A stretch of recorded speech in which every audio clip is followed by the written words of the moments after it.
일측층 통유리창에 바람을 머금은 굵은 빗방울이 사정없이 후려쳐졌다. 극도로 빠르면서도 둔탁한 파열음은 금방이라도 유리창 전체를 산산조각 낼 듯했다. 불을 켜지 않은 어두컴컴한 거실. 창밖 도시의 붉은 빛은 빗줄기를 뚫고 정면에 아른거리는 유동적인 그림자를 드리웠다. 아래층에는 익숙한 짙은 녹색 우산 한 송이가 빗물에 흠뻑 젖은 아파트 단지 보행로에 외로운 버섯처럼 굳건히 박혀 있었다. 우산 아래에는 두 사람이 있었다. 내 아내 서연과 그녀의 절친 민준. 그들은 놀랍도록 가까이 붙어 있었다. 이 폭우 속에서도 두 사람의 어깨는 한치의 틈도 없이 밀착되어 있었다. 민준은 고개를 살짝 숙이고 서연의 귓가에 무언가를 속삭이고 있었다. 서연은 고개를 치켜들었다. 빗물이 그녀의 이마를 때렸고 축축하게 젖은 머리카락이 뺨에 달라붙어 그녀는 다소 초취하면서도 그때 민준이 손을 뻗어 더없이 자연스러운 자세로 그녀의 축축한 머리카락을 귀 뒤로 부드럽게 넘겨주는 거였다. 다음 순간 민준의 고개가 숙여지면서 두 사람의 실루엣은 우산 아래에서 완전히 겹쳐져 하나가 되었다. 심장이 마치 보이지 않는 차가운 손에 의해 맹렬히 움켜쥐어진 듯했다. 그 여파로 흉강 속 공기마저 한꺼번에 빨려 들어가 버렸고 숨자는 한순간 정지했다. 결혼 3년 동안 나는 서연의 수많은 모습을 보아왔다. 기뻐하는 모습, 슬퍼하는 모습, 슬퍼하는 모습, 애교 부리는 모습, 화내는 모습, 화내는 모습, 화내는 모습, 화내는 모습, 다 내는 모습. 그러나 오늘 같은 모습은 단 한 번도 보지 못했던 지극히 부드러우면서도 마치 오랫동안 헤매던 덩굴이 마침내 자신을 아낌없이 휘감을 수 있는 거대한 나무를 찾아낸 것 같았다. 그리고 법적으로 그녀와 가장 가까운 사람인 나는 17층 높이의 건물 위에서 무성하고 잔혹한 흑백 영화를 훔쳐보는 어이없는 이방인이 되어 있었다. 의장이 뒤집히는 듯한 메스꺼움이 밀려왔다. 나는 화장실로 달려가 차가운 세면대를 두 손으로 지탱하고 몸을 숙였다. 격렬한 마른 구역질이 터져 나왔지만 아무것도 토해낼 수 없었다. 오직 쓰디쓴 위액만이 목구멍으로 치밀어 오를 뿐이었다. 거울 속 남자의 얼굴은 종이장처럼 창백했고 핏줄이 빽빽이 들어찬 눈가는 섬뜩할 정도로 붉었다. 그 얼굴은 너무나 낯설어서 나 자신조차 알아보지 못할 지경이었다. 지난 주만 해도 우리는 결혼기념일 여행 계획을 열정적으로 세웠다. 그녀는 북유럽에 가고 싶다고 했고 나는 좋다고 했다. 비행기 표와 호텔은 이미 몰래 예약해두었다. 어젯밤에도 우리는 통화했다. 나는 출장 중이었고 그녀는 전화 너머에서 나른한 목소리로 나에게 당부했다. 밥 잘 챙겨 먹고 너무 무리하지 마요.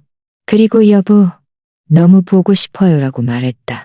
나 역시 그녀가 미치도록 보고 싶었다. 그래서 남은 업무를 서둘러 끝내고 가장 빠른 비행기를 타고 돌아왔다. 그녀에게 깜짝 선물을 해주고 싶었다. 그런데 그녀는 나에게 더 크고 더 치명적인 깜짝 선물을 안겨주었다. 나는 굳어진 발걸음을 옮겨 거실로 돌아와 다시 그 거대한 통유리창 앞에 섰다. 그 짙은 녹색 우산은 여전히 그 자리에 멈춰 있었다. 그들은 전혀 위층으로 올라올 생각이 없어 보였다. 그저 폭우 속에서 그렇게 조용히 서 있었다. 마치 온 세상에 서로밖에 남지 않은 듯 시간마저 그들을 위해 멈춘 것 같았다. 주머니 속 휴대폰이 한 번 진동했다. 나는 멍하니 꺼내보았다. 서연이 보낸 카톡이었다. 여보, 비 너무 많이 와요. 오늘 밤은 친구 집에서 자고 갈게요. 내일 돌아갈게요. 사랑해요. 메시지 끝에는 키스 이모티콘이 따라붙어 있었다. 나는 사랑해요라는 문구를 죽을 힘을 다해 노려보았다. 글자 하나하나가 마치 시뻘겋게 달궈진 인두처럼 내 눈동자에 더없이 비웃는 듯한 낙인을 찍는 것 같았다. 나는 휴대폰 화면에 끄고 몸을 돌려 침실로 들어갔다. 우리의 침실. 한때 세상에서 가장 따뜻하고 안락한 안식처라고 생각했던 이곳이 지금은 그녀의 숨들로 가득 차 나를 질식시켰다. 공기 중에는 그녀가 늘 사용하던 향수 냄새가 남아 있었고 침대 머리맡에는 그녀가 미처 다 읽지 못한 책이 놓여 있었다. 화장대 위에는 그녀의 화장품들이 없이 옷장 맨 위에는 그녀의 화장품들이 어지럽게 흩어져 있었다. 나는 그녀의 어지럽게 흩어져 있었다. 그 안에는 그녀의 오색 찬란한 옷들이 가득 걸려 있었다. 그 안에는 그녀의 오색 찬란한 옷들이 가득 걸려 있었다. 그리고는 그녀의 옷, 그녀의 가방, 그녀의 화장품, 그녀의 흔적이 깃든 모든 물건을 하나하나 기계적으로 거칠게 여행 가방에 쑤셔 넣기 시작했다. 내 동작은 빠르고 무감각했다. 마치 프로그램된 감정 없는 보장 기계처럼. 곧 2개의 큰 여행 가방과 묵직한 종이 상자 하나가 가득 찼다. 나는 이 지독히 무거운 과거들을 끌고 한 걸음 향했다. 아래층의 그 녹색 우산이 마침내 움직였다. 민준의 팔이 서연의 어깨를 감싸고 있었다. 두 사람은 자정한 자세로 천천히 우리 아파트 건물 쪽으로 걸어왔다. 나는 창문을 활짝 열었다. 흙비린내 섞인 차가운 바람이 맹렬히 들이닥쳐 온몸이 순간 오싹했다. 차가운 빗물이 순식간에 내 얼굴을 적셨다. 마치 수많은 작은 얼음 바늘이 피부를 찌르는 듯 따끔거렸다. 나는 더 이상 아래층으로 점점 다가오는 두 사람의 모습을 보지 않았다. 그저 온몸에 힘을 다해 서연의 예쁜 옷가지로 가득 찬 여행 가방 하나를 있는 힘껏 단호하게 창밖으로 밀어냈다. 쿵 하는 둔탁한 소리는 폭우의 소란 속에서 그리 선명하지는 않았지만 아래층이 두 사람을 멈추게 하기에는 충분했다. 서연이 고개를 맹렬히 치켜드는 것을 보았다. 민준도 그녀를 따라 위를 올려다보았다. 십여 층의 거리와 빗줄기 때문에 그들의 표정은 정확히 보이지 않았다. 하지만 이제 더 이상 중요하지 않았다. 나는 무표정하게 두 번째 여행 가방도 아래로 밀어냈다. 쿵! 또 한 번. 이어서 그녀의 온갖 화장품과 잡동사니로 가득 찬 종이 상자가 떨어졌다.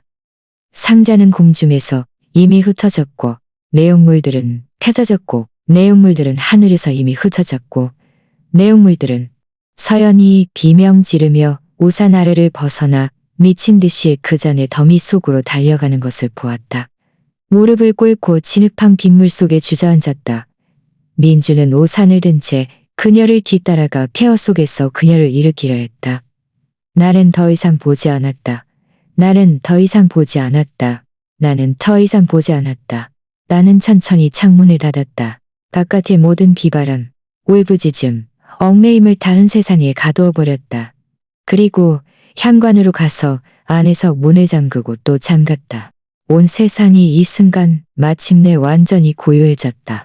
초인종 소리가 울렸을 때 나는 어두운 거실에 앉아 얼음물을 한 잔 한 잔 마시고 있었다. 가슴에서 목구멍까지 타오르는 듯한 고통을 끓여 있었다. 초인종 소리는 지독히 빠르고 시끄러웠다. 마치 초인종을 벽 안으로 부수어 버릴 듯한 거부할 수 없는 관통력을 지니고 있었다. 나는 움직이지 않았다. 감각 없는 조각상처럼 서연이라는 것을 알고 있었다. 초인종 소리가 마침내 멈추고 대신 더 격렬한 문 두드리는 소리가 이어졌다. 지훈 씨, 문 열어요. 문 좀 열어봐요. 그녀의 목소리는 두꺼운 문을 뚫고 들어왔다. 숨길 수 없는 흐느낌과 간절함, 그리고 내가 그녀의 목소리에서 한 번도 들어본 적 없는 혼란스러움이 섞여 있었다. 지훈 씨, 당신 미쳤어요? 도대체 뭘 하는 거예요? 나는 여전히 움직이지 않았다. 그저 손에 든 유리컵을 더 세게 쥐었다. 너무 세게 쥐어서 손가락 관절이 하얗게 변할 정도였다. 아마도 아래층에서 그 장면을 보았을 때부터 내 머릿속에서 이성이라는 끈 하나가 뚝 끊어지는 것을 선명하게 느꼈을 것이다. 문 두드리는 소리는 오랫동안 계속되었다. 중간중간 그녀의 울부짖음과 질문이 섞여 있었다. 한마디 한마디가 모두 나를 심판하는 듯했다. 무슨 일인데 직접 말할 수 없어요? 내 물건을 다 던져버리는 게 무슨 짓이에요? 지훈 씨, 문 열어봐요. 우리 얘기 좀 해요. 제발. 밖에 비 이렇게 많이 오는데 나더러 어디로 가는 거예요? 그녀의 목소리는 점점 약해졌다. 처음의 분노와 질문은 나중에 피로와 억울함으로 변했고 마지막에는 간간히 새어나오는 흐느낌만 남았다. 나는 눈을 감았다. 하지만 그녀와 민준이 우산 아래에 있던 장면은 내 눈꺼풀에 새겨진 듯 아무리 애써도 지워지지 않았다. 얘기? 모이들이 우산 아래서 얼마나 깊이 끌어안았는지 말해보라는 거야? 갑작스러운 입맞춤이 얼마나 끈적했는지? 아니면 방금 나에게 보낸 사랑해요라는 메시지가 얼마나 위선적이고 우스꽝스러운지 말해보라는 거야. 얼마나 시간이 흘렀을까? 문 밖은 완전히 조용해졌다. 그녀가 갔을 거라고 짐작했다. 어쩌면 민준이 그녀를 데리고 갔을지도 모른다. 그게 차라리 잘 됐어. 나는 지친 생각에 잠겼다. 벽을 짚고 일어서서 샤워를 하러 갈 준비를 했다. 이 모든 피로와 오염을 씻어내고 싶었다. 거실 중앙에 이르렀을 때 소파에 던져두었던 휴대폰이 갑자기 울렸다. 화면의 불빛이 어둠 속에서 유난히 눈에 거슬렸다. 낯선 번호였다. 나는 잠시 망설이다가 전화를 받았다. 여보세요? 지훈 씨 맞으세요? 전화 너머에는 약간 허스키하고 피로에 지친 듯한 여성의 목소리가 들렸다. 네, 맞아요. 저는 서연 어머니예요. 상대방은 잠시 말을 멈추고 나를 고르는 듯했다. 서연이 혹시 지훈 씨랑 싸웠나요? 방금 저한테 전화해서 어머 울기만 하고 아무 말도 안 해서 제 가슴이 찢어지는 듯했어요. 나는 차가운 휴대폰을 쥔 채 아무 말도 할 수 없었다. 지훈 씨, 젊은 사람들은 다 그렇게 싸우고 화해하는 법이에요. 무슨 일이든 터놓고 이야기하면 다 해결될 거예요. 서연이 그 아이는 어려서부터 저희가 너무 오냐오냐 키워서 성격이 좀 급하긴 해도 마음은 여린 아이예요. 지훈 씨는 침착한 아이니까 좀 더 이해해줘요. 장모님의 목소리는 변함없이 온화했고 나에 대한 신뢰와 딸에 대한 걱정으로 가득 차 있었다. 나는 입을 열었지만 목구멍이 무언가로 막힌 듯 심하게 메말랐다. 어머니, 당신의 그 마음 여린 좋은 딸이 방금 우리 집 아래에서 다른 남자와 끌어안고 입 맞추고 있었다는 사실을 제가 어떻게 말씀드릴 수 있겠어요? 지훈 씨, 듣고 있어요? 어머니, 듣고 있어요. 내 목소리는 형편없이 쉬어 있었다. 저희 작은 오해가 있었어요. 오해는 풀면 되잖아요. 장모님은 전화 너머에서 분명히 안도하는 듯했다. 지금 서연이 지훈 씨 옆에 있나요? 전화 좀 바꿔줘요. 제가 잘 타일려 볼 테니. 아니요, 없어요. 나는 생기 없는 텅 빈 방을 보며 나지막이 말했다.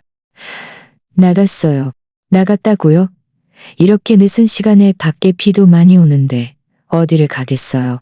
장모님의 목소리가 다시 급격히 높아졌다. 걱정으로 가득 차 있었다. 빨리 서연이한테 전화해서 집에 빨리 오라고 해요. 여자아이가 밤늦게 밖에 있으면 얼마나 위험한데요. 알겠습니다, 장모님. 제가 연락해 볼게요. 나는 마지막 남은 힘을 다해 건성으로 대답했다. 전화를 끊자 남아있던 아주 작은 힘마저 고갈된 듯했다. 휴대폰을 소파에 던져두고 욕실로 향했다. 뜨거운 물줄기가 머리 위로 쏟아져 내렸지만 나는 한치의 따뜻함도 느끼지 못했다. 온몸이 그저 차가워질 뿐이었다. 나는 계속해서 몸을 힘껏 문질러 씻었다. 마치 그렇게 하면 머릿속을 떠나지 않는 더러운 장면들을 씻어낼 수 있을 것처럼. 내가 욕실에서 나왔을 때는 이미 1시간 후였다. 거실은 여전히 죽은 듯이 칠흑같이 어둡고 고요했다. 나는 홀린 듯 창가로 걸어가 커튼 한쪽을 걷어올리고 아래층을 내려다보았다. 비는 많이 줄어들어 가늘게 내리는 빗줄기가 되어 있었다. 내가 직접 만들어냈던 아래층의 잔해더미는 이미 아파트 단지 경비원이 깨끗하게 치워버린 상태였다. 빗물에 씻겨 반짝이는 안압과 길가에 외롭게 서 있는 검은색 쓰레기 봉투 몇 개만 남아있을 뿐이었다. 서연과 민주는 흔적도 없이 사라졌다. 나는 커튼을 다시 치고 나 자신을 끝없는 어둠 속에 내던졌다. 그날 밤 나는 지독히 불안하게 잠들었다. 계속해서 같은 악몽을 꾸었다. 꿈속에서 나는 퍼붓는 폭우 속에 서서 서연과 민준이 그 짙은 녹색 우산 아래서 끌어안는 것을 눈뜨고 지켜보았다.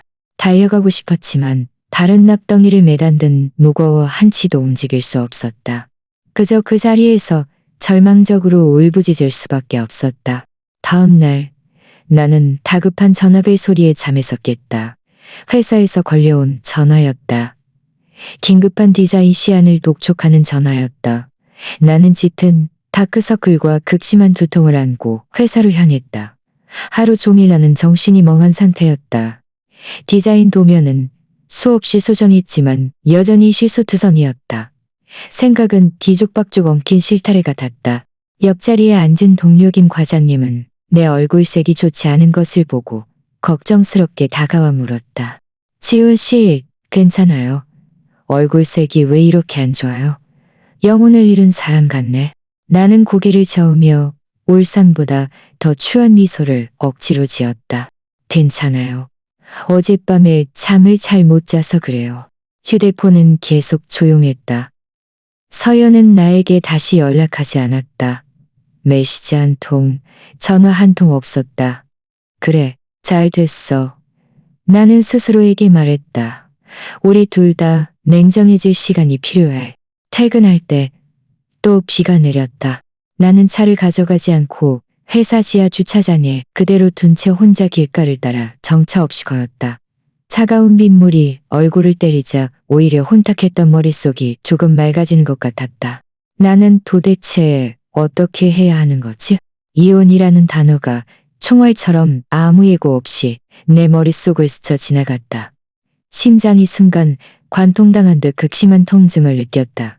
상년의 감정이 거짓은 아니었다.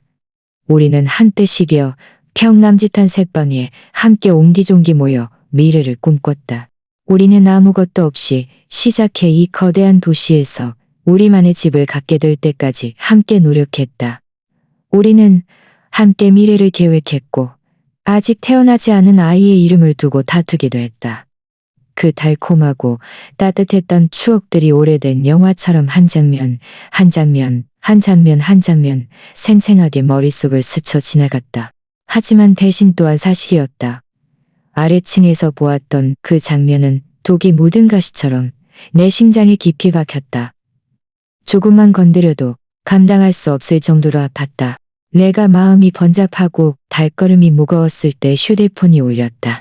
나는 무의식적으로 사연이라고 생각하며 서둘러 꺼내 보았다.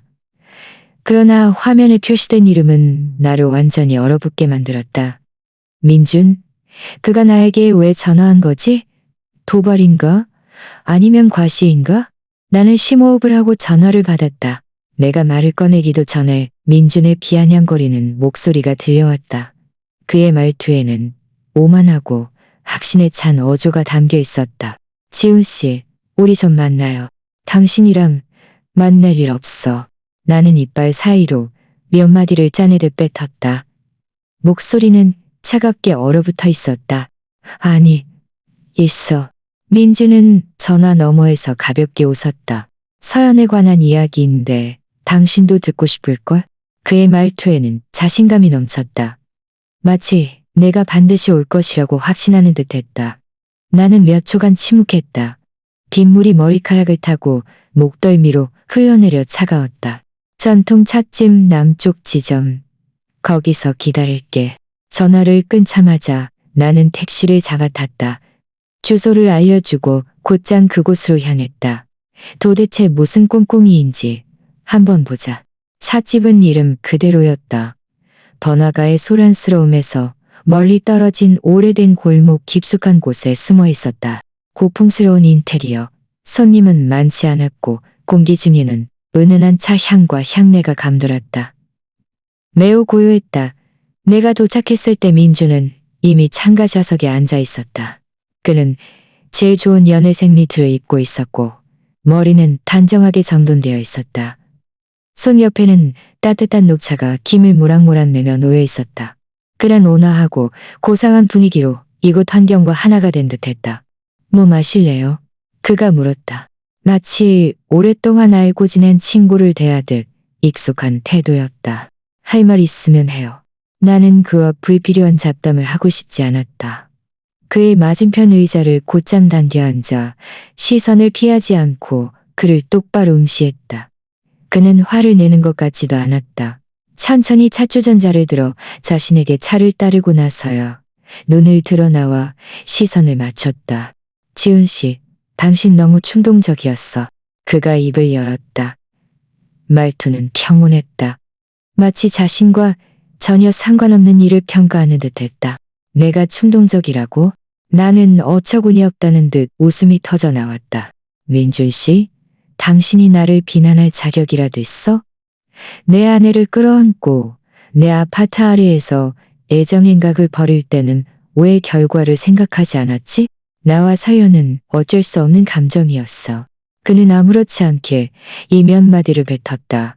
마치 너무나도 당연한 사실을 진술하는 듯했다. 감정이라는 건 때로는 이성으로 제어할 수 없는 법이지. 어쩔 수 없는 감정이라고? 나는 이 네 글자를 한 글자 한 글자 끊어서 되풀이했다. 그저 황당하기 짝이 없었다. 당신들은 얼마나 만났는데? 나는 서연이랑 결혼한 지 3년이야. 당신 입에서 어쩔 수 없는 감정이라니. 시간의 길고 짧음은 감정의 깊이와 결코 필연적인 관계가 없어. 민주는 찻잔을 내려놓고 몸을 살짝 앞으로 기울였다. 그의 눈빛이 날카로워졌다. 지훈 씨, 솔직히 말해봐요. 당신 정말 서연을 이해했나요? 당신은 그녀가 뭘 좋아하고 뭘 싫어하는지 알고 있었어? 그녀가 왜 요즘 불면증에 시달리고 감정 기복이 심했는지 알고 있었어? 나는 그의 연이은 질문의 순간 멍해졌다. 서연의 최근 상태가 좋지 않았던 것은 사실이었다. 그녀는 종종 혼자 소파에 앉아 멍하니 있거나 식욕이 많이 줄어들어 살이 좀 빠지기도 했다. 몇 번 물어봤지만 그녀는 그저 고개를 저으며 괜찮다고, 그저 일 때문에 스트레스가 심해서 그렇다고 말했다. 나도 그녀가 그저 푹 쉬고 긴장을 풀 시간이 필요하다고 믿었다. 당신은 그녀가 집 계약금을 마련하기 위해 어머니가 물려주신 유일하고 귀한 진주 목걸이까지 팔아넘긴 사실을 알고 있었어?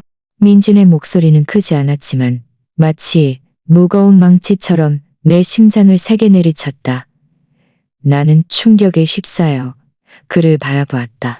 목구멍이 바싹 마르고 한마디도 할 수 없었다. 이 일은 서연이 단 한 번도 나에게 말해준 적이 없었다. 우리가 이 집을 살 때 나는 가진 모든 돈을 털어놓고 부모님께도 일부 빌렸지만 계약금이 여전히 1,000만 원 정도 부족했다. 나는 그 일로 골머리를 앓고 있었다. 그런데 서연은 마법처럼 은행 카드를 내밀며 웃으며 말했다. 나도 그동안 비자금을 좀 모아뒀어. 딱 맞을 거야. 나는 그때 농담으로 나는 그 자금을 좀 모아뒀어. 나는 그 돈의 출처를 한 번도 의심해 본 적이 없었다. 당신은 몰랐지. 그렇지? 민주는 나의 당황한 표정을 보며 비웃음과 연민이 섞인 듯한 미소를 지었다. 당신은 그저 일만 타무쳐 돈을 벌고 가정을 꾸리는 것만이 전부라고 생각했어. 당신은 그녀에게 집을 주고 안정적이고 풍족한 삶을 주면 그걸로 충분하다고 생각했지. 하지만 당신은 그 예민한 내면이 진정으로 필요로 했던 것이 무엇인지 한 번도 제대로 관심 가져본 적 없어. 그녀가 필요로 했던 건 곁에 있어주는 것, 이해해주는 것, 그리고 직장의 고민과 삶의 서러움을 털어놓을 수 있는 사람이었어. 그런데 당신은 이 모든 것을 줄 수 없었잖아. 나는 말을 더듬었다. 반박할 말을 전혀 찾을 수 없었다. 그렇다. 지난 3년 동안 나는 정말 너무 바빴다. 회사가 한창 성장하던 시기였고 나는 프로젝트 책임자로서 거의 매일 야근했다. 회사에서 밤샘도면 작업을 하거나 다른 도시로 출장을 가는 길에 있었다. 나는 내가 열심히 돈을 벌어 그녀에게 더 나은 물질적인 삶을 살게 해주는 것이 그녀에게 베풀 수 있는 가장 큰 사안이라고 순진하게 생각했다. 나는 여자로서 그녀 역시 나의 곁에 있어주는 것과 관심을 필요로 한다는 사실 완전히 간과했다. 그래서 당신은 그 허점을 파고든 거지? 나는 맹렬히 고개를 들었다. 눈에는 핏발이 가득했다. 죽으림을 다해 그를 노려보았다. 이게 당신이 친구를 배신하고 남의 아내를 빼앗아간 이유라는 거야? 나는 누구도 배신하지 않았어. 민주는 진지하게 고개를 저으며 찻잔을 들었다. 나는 그저 서연이 가장 누군가의 곁에 있어주는 것을 필요로 할 때 우연히 그녀 곁에 나타났을 뿐이야. 우리는 지음이야. 서로를 깊이 이해할 수 있는 영혼의 동반자라고. 내 생각에 이건 한 장의 공허한 혼인 서류보다 훨씬 더 중요해. 영혼의 동반자? 나는 맹소적으로 웃었다. 가슴이 격렬하게 들썩였다. 정말 고상하고 순수한 척하는군. 그럼 어젯밤 그 입맞춤도 너희들의 영혼이 교감했던 거냐? 이 말을 언급하자 민준의 표정에 마침내 아주 미세한 어색함이 스쳤다. 그는 찻잔을 들어 차를 한 모금 마시며 자신의 감정을 감추려 했다. 그리고 나서야 입을 열었다. 그건 사고였어. 사고? 서연이 그날 감정적으로 격앙되고 나약했어. 나는 그저 위로했을 뿐인데 순간 자제력을 잃었을 뿐이야. 그는 아무렇지 않게 설명했다. 나는 그의 위선적인 얼굴을 보며 억누를 수 없는 분노가 머리끝까지 치솟았다. 민준 씨, 나를 바보로 알지 마. 나는 한 글자 한 글자 끊어서 이를 악물고 말했다. 도대체 뭘 하려는 거야? 오늘 나를 만나자고 한 게 당신과 서연의 영혼의 교감이 얼마나 고상한지 과시하려고 나온 거야? 아니, 민주는 찻잔을 내려놓았다. 그의 표정이 갑자기 진지해졌다. 나는 오늘 당신과 거래를 하자고 온 거야. 무슨 거래? 서연을 떠나고 이혼해줘. 그는 단도직입적으로 말했다. 그의 시선은 나를 꿰뚫는 듯 했다. 나는 화가 나서 눈앞의 테이블을 뒤엎을 뻔했다. 무슨 자격으로? 내가 당신보다 그녀를 더 사랑하고 당신보다 그녀를 더 잘 이해하니까. 민주는 다시 의자 등받이에 기댔다. 승리한 듯한 여유로운 태도를 되찾았다. 지훈 씨, 당신은 그녀에게 행복을 줄 수 없어. 당신 어제 한 행동을 봐. 이성을 잃은 미친 사람처럼 그녀의 물건을 1층에서 던져버렸잖아. 이건 사랑이 아니라 소유욕이야. 이기심이라고. 당신은 그녀가 폭우 속에서 얼마나 오랫동안 울었는지 알아? 한마디라도 걱정해줬어? 한마디라도 걱정해줬어. 당신은 그저 자신의 감정을 분출했을 뿐. 한 번도 그녀의 감정을 생각해보지 않았어. 그런데 나는 그녀를 지보지 않았어. 내 주먹은 탁자 아래에서 으드득 소리를 내며 쥐어졌다. 그가 말하는 한마디가 마치 날카로운 칼처럼 정확히 내 심장을 꿰뚫고는 맹렬히 비틀어대는 것 같았다. 그렇다. 인정한다. 어제의 내 행동은 지나쳤고 상처를 주었다. 하지만 그것은 내가 배신감으로 인한 고통과 분노에 완전히 눈이 멀었기 때문이었다. 그런데 이 모든 일의 원흉인 그가 지금은 구원자처럼 이 자리에 서서 당당하게 나를 비난하고 한 자처럼 이 자리에 서 지훈 씨, 놓아줘. 민주는 나를 보았다. 그의 눈빛에는 숨김없는 연민이 깃들어 있었다. 이것이 당신에게도 서연에게도 좋은 일이야. 이 집과 차는 당신에게 줄 수 있어. 내 요구는 단 하나야. 서연과 빨리 이혼 절차를 밟고 더 이상 그녀를 괴롭히지 마. 그는 돈으로 나를 내쫓으려는 것이다. 나와 서연이 함께 노력해서 이룬 우리 집으로 나를 매수하려 하는 것이다. 나는 그의 오만한 얼굴을 보며 갑자기 너무나도 우스꽝스럽게 느껴졌다. 나는 천천히, 아주 천천히 꽉 쥐었던 주먹을 풀었다. 몸도 따라서 긴장이 풀리며 의자 등받이에 기댔다. 말 다 했어? 나는 평온하게 물었다. 민주는 고개를 끄덕이며 말 다 했어. 내 제안을 잘 고려해보길 바라. 라고 말했다. 고려할 필요 없어. 나는 일어서서 그를 내려다보았다. 한 글자 한 글자 끊어서 말했다. 민준 씨, 잘 들어. 나와 서연의 일은 당신 같은 외부인이 끼어들 일이 아니야. 이혼은 꼭 놓고지 마. 그녀는 내 아내야. 설령 우리 사이에 문제가 생겼다 해도 그건 문 닫고 우리 부부끼리 해결할 일이지. 말을 마치고 나는 그의 순식간에 변하는 표정을 더 이상 보지 않고 몸을 돌려 걸어 나갔다. 찻집을 나서자 바깥에 차가운 바람이 불어왔다. 그제야 등줄기가 언제부터인지 식은 땀으로 흥건하다는 것을 깨달았다. 이혼하기 싫은 게 아니었다. 그저 이대로는 분해서 견딜 수 없었다. 이렇게 초라하게 물러나 저 역겨운 영혼의 동반자들에게 좋은 일만 시킬 수는 없었다. 나는 휴대폰을 꺼내 주소록에서 번호를 찾아 전화를 걸었다. 여보세요? 박 변호사님 되십니까? 지훈입니다. 혼인 파탄의 유책 배우자 관련 증거 수집 문제에 대해 문의하고 싶습니다. 박 변호사님은 업계에서 명망 높은 가사 전문 변호사로 비슷한 복잡한 사건들을 많이 처리해왔다. 전화로 내 설명을 들은 그는 침착한 어조로 조언을 해주었다. 지훈 씨, 혼의 관계 증거 수집의 핵심은 합법성과 관련성입니다. 수집해야 할 증거는 다음과 같습니다만, 이에 국한되지 않습니다. 상방의 친밀한 접촉이 담긴 영상자료, 함께 거주하거나 드나든 기록, 자금 거래 내역 등입니다. 몰래카메라, 도청 등 불법적인 수단을 사용하지 않도록 주의하십시오. 그렇지 않으면 증거가 무효로 인정될 수 있습니다. 전화를 끊고 나는 차가운 바람 속에 서 있었다. 원래 콘탁했던 머릿속이 완전히 맑아졌다. 어젯밤처럼 충동적으로 행동해서는 안 된다. 냉정하고 치밀하게 계획하여 나 자신에게 마땅히 누려야 할 권리를 찾아야 했다. 나는 택시를 타고 회사 지하 주차장으로 돌아가 차를 몰고 한때 따뜻함으로 가득했지만 지금은 차갑기만 한 집으로 돌아갔다. 문을 열자 현관은 깨끗했다. 서연이 돌아온 흔적은 없었다.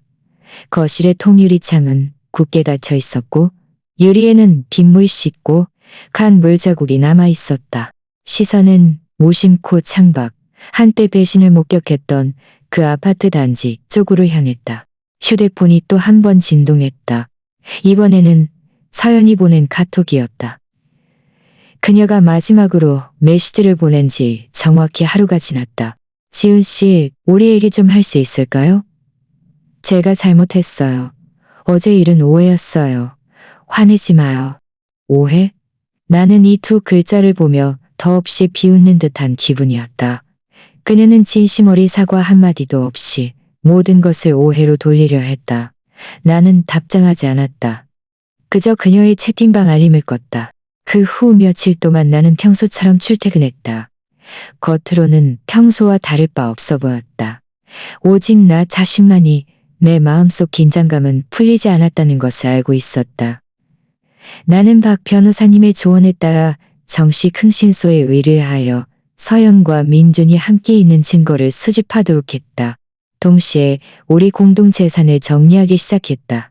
부동산 등기부등본, 자동차 매매계약서, 은행 거래 내역 등 모든 준이약 등. 흥신소의 효율은 매우 높았다. 3일 후 첫 번째 자료를 넘겨주었다. 그 안에는 사진 몇 장과 동영상 하나가 있었다. 사진 속 서연과 민주는 함께 쇼핑몰에 갔고 민주는 그녀의 가방을 들어주고 다정하게 모자를 정리해 주었다. 그들은 함께 레스토랑에서 마주보고 앉아 달콤하게 웃고 있었고 민주는 중간중간 그녀의 입가에 묻은 소스를 닦아주었다. 동영상은 민준의 아파트 단지 입구에서 찍힌 것이었다. 밤 10시가 넘은 시간 서연은 민준을 따라 아파트 단지로 들어갔다. 사진 한 장 한 장, 동영상 한 초 한 초를 볼 때마다 내 심장은 칼로 베이는 듯 아팠다. 그 장면들은 우리가 함께 쇼핑하고 함께 밥 먹었던 장면들과 겹쳐져 무엇이 달콤한 추억이고 무엇이 뼈아픈 배신인지 분간할 수 없게 만들었다. 나는 심호흡을 하고 이 자료들을 조심스럽게 보관했다. 이것이 그녀의 혼인, 배신에 대한 명백한 증거였다. 자료를 정리하고 있을 때 서연에게서 전화가 걸려왔다. 나는 잠시 망설이다가 전화를 받았다. 지훈 씨, 왜 내 메시지에 답장 안 해요? 도대체 뭘 어쩌자는 거예요? 그녀의 목소리에는 억울함과 함께 아주 미세한 차진이 섞여 있었다. 뭘 어쩌자는 거냐고? 나는 냉소적으로 웃었다. 서연아, 우리 사이에 더 이상 할 말이 뭐가 있다고 생각해? 너랑 민준이 아래층에서 끌어안고 입 맞추고 밤늦게 외박하고도 친구 집에서 잔다고 거짓말한 거. 이 모든 게 네 입에서 말하는 오해라는 거야? 전화 너머는 몇 초간 침묵했다. 이어서 서연의 억눌린 울음소리가 들렸다. 인정해요. 저랑 민준이 좀 친하게 지냈어요. 하지만 저희 정말 아무런 육체적인 관계도 없었어요. 그날 밤 제가 그 사람 집에서 밤새도록 이야기만 한 건 제가 너무 힘들어서 그랬어요. 그 사람이 저를 이해해줬으니까. 지훈 씨, 우리 3년 동안 함께 했는데 당신은 나를 이렇게 믿지 못하는 건가요? 믿어? 나는 이 단어를 되풀이했다. 목소리에는 피로가 가득했다. 서연아, 네가 먼저 나에게 너를 믿을 자격을 잃게 만들었잖아. 어머니가 너에게 물려주신 진주 목걸이를 팔아서 계약금을 마련했던 일을 왜 나에게 한 번도 말해주지 않았어? 이 말은 폭탄처럼 전화 너머의 서연을 순간 침묵하게 만들었다. 한참 후에야 그녀는 흐느끼며 말했다. 당신에게 부담을 주기 싫었어요. 그건 제가 당연히 해야 할 일이라고 생각했어요. 당신이 내 마음을 알아줄 거라고 생각했어요. 내가 네 마음을 알아? 그럼 너는 내 마음을 알아줬어? 나는 목소리를 높였다. 가슴속에 쌓여있던 억울함과 분노가 마침내 터져나왔다. 나는 우리 삶을 더 좋게 만들려고 죽을 힘을 다해 일했어. 나는 출장을 일찍 끝내고 돌아와 너에게 깜짝 선물을 해주고 싶었어. 나는 몰래 북유럽 비행기표와 호텔을 예약해서 너와 잊지 못할 결혼기념일을 보내고 싶었다고. 그런데 너는? 네가 나에게 준 깜짝 선물은 폭우 속에서 다른 남자와 끌어안고 입 맞추는 거였어. 친구 집에서 잔다고 거짓말하고는 사실은 외박하는 거였어. 제가 잘못했어요, 지훈 씨. 정말 잘못했어요. 서연의 울음소리가 점점 커졌다. 우리 다시 잘 얘기해 볼 수 없을까요? 이혼하고 싶지 않아요. 우리 이렇게 오랜 시간 쌓아온 감정을 이대로 끝낼 수는 없잖아요. 감정?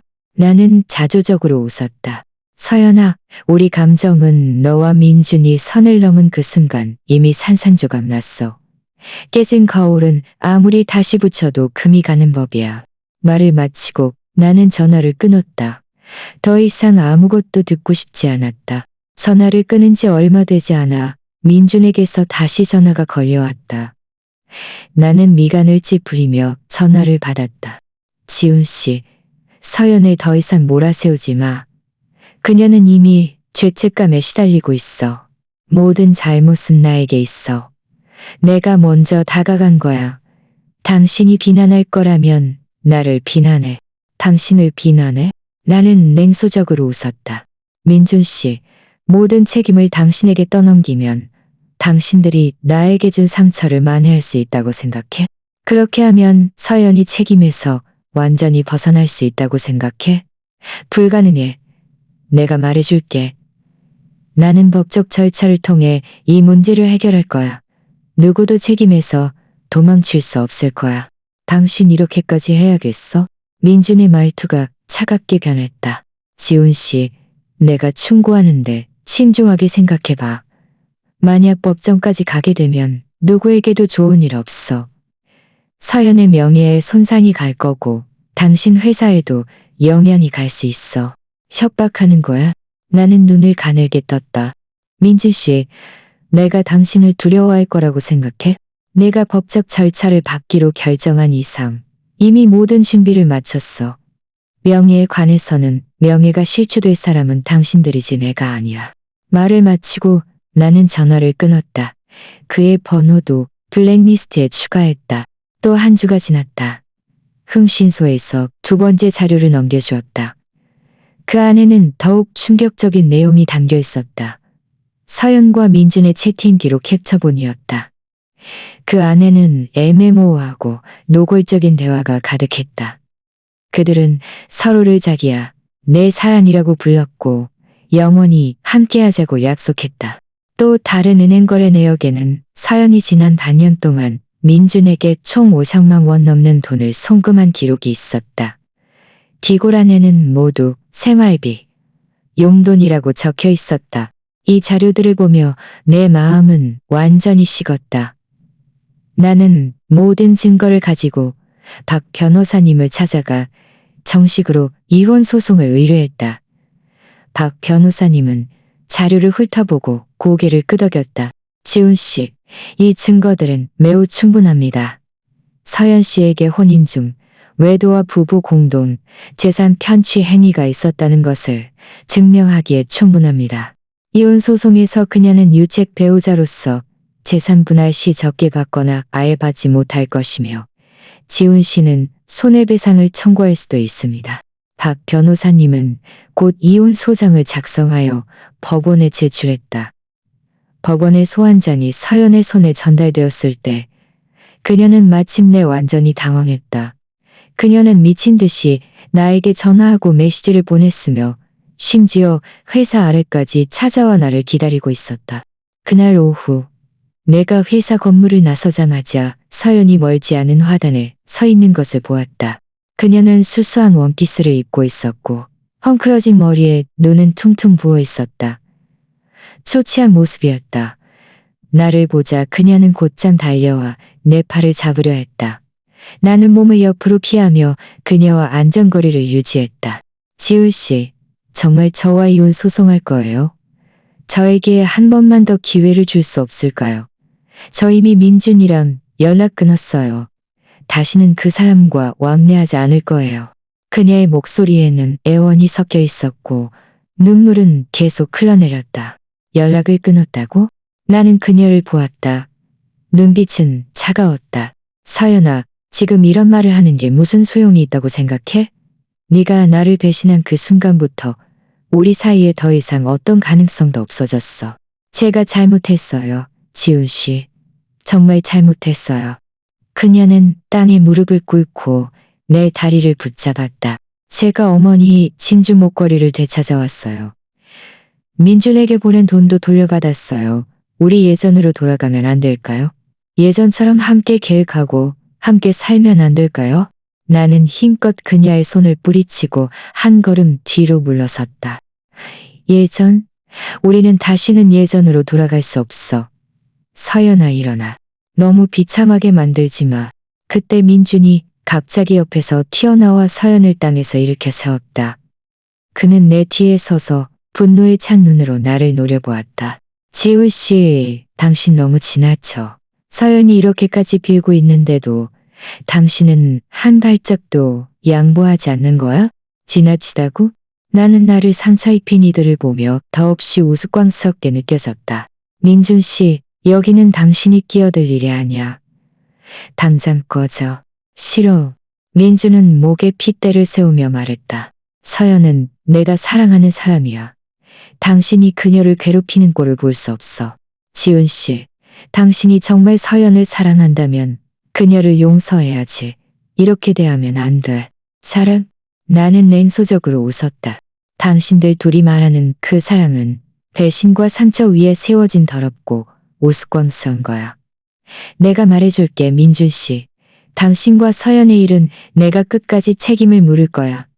이혼뿐만이 아니라 그녀가 당신에게 넘긴 그 부부 공동 재산도 법적 절차를 통해 돌려받을 거야. 말을 마치고 나는 그들을 더 이상 보지 않고 몸을 돌려 회사 건물 안으로 들어갔다. 뒤에서는 서연의 흐느낌과 민준의 욕설이 들려왔지만 나는 조금도 뒤돌아보고 싶은 마음이 없었다. 그 소리들은 마치 아무 의미 없는 바람처럼 불어왔다가 사라졌다. 이혼 소송은 순조롭게 진행되었다. 법정에서 서연은 내가 제출한 명백한 증거들을 보며 더 이상 반박할 수 없었다. 그저 고개를 숙이고 자신의 혼인 중 외도 사실을 인정할 수밖에 없었다. 법원은 최종적으로 우리에게 이혼을 판결했다. 서연이 유책 배우자였기 때문에 우리 공동 재산은 내가 7할, 그녀가 3할을 받게 되었다. 그녀가 민준에게 넘긴 50만 원이 넘는 돈은 부부 공동 재산에 해당하여 민준에게 전액 반환 판결이 내려졌다. 동시에 서연은 나에게 정억만 원의 손해배상금을 지급해야 했다. 판결문을 받은 날 나는 법원에 나섰다. 햇살은 따스했고 바람은 부드러웠다. 나는 심호흡을 했다. 가슴을 짓누르던 거대한 바위가 마침내 제자리를 찾은 듯했다. 상상했던 격정도 없었고 복수의 쾌감도 없었다. 그저 모든 것이 제자리를 찾은 듯한 평온함만이 남아있었다. 나중에 들으니 서연과 민주는 결국 함께하지 못했다고 한다. 민주는 옥소리가 들렸습니다.